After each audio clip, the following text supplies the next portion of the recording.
د بلخ د والي ویاند حاجي زید وایي چې د علی قدر امیر المؤمنین شیخ صاحب حفظه الله د حکم او د بلخ والي په هدایت ټولو دولتي ادارو مسؤلینو ته جدي سپارښتنه کړې چې خپلې دروازې دي د ولس پر مخ پرانیزي او ولس ته د ګڼ شمېر اسانتیاوو رامنځته کولو سربیره کارونه یې پرته له کوم ځنډ او خنډ څخه ترسره کړي.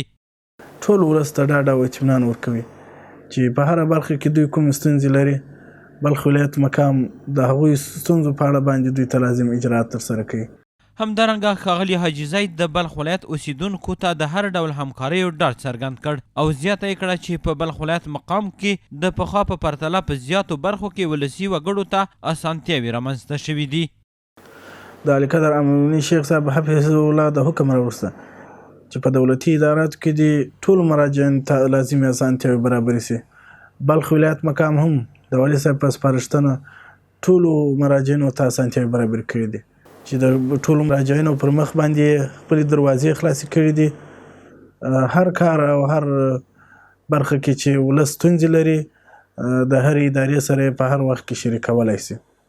په ورته وخت کې د مزار شریف ښار 2 تنه اوسیدونکي چې د خپلو ستونزو حلولو په موخه د بلخ ولایت مقام ته راغلي وو وایي چې د افغانستان اسلامي امارت په راتګ سره د دوی ستونزو او غوښتنو ته پر وخت رسیدنه کیږي او د بلخ ولایت مقام د کارکوونکو له نیک چلند څخه خوښي څرګندوي.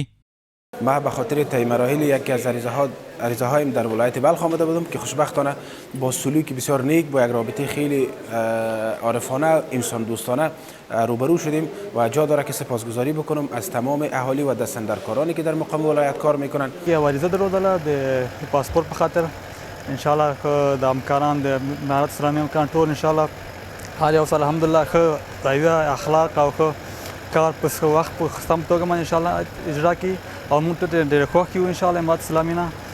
دا په داسې حال کې ده چې پخوا به خلک له ګڼو ستونزو سره مخامخ وو خو اوس مهال چې په هیواد کې اسلامي نظام رامنځته شوی نو پرته له کوم انتظار څخه یې ستونزو ته پر وخت رسیدنه کیږي.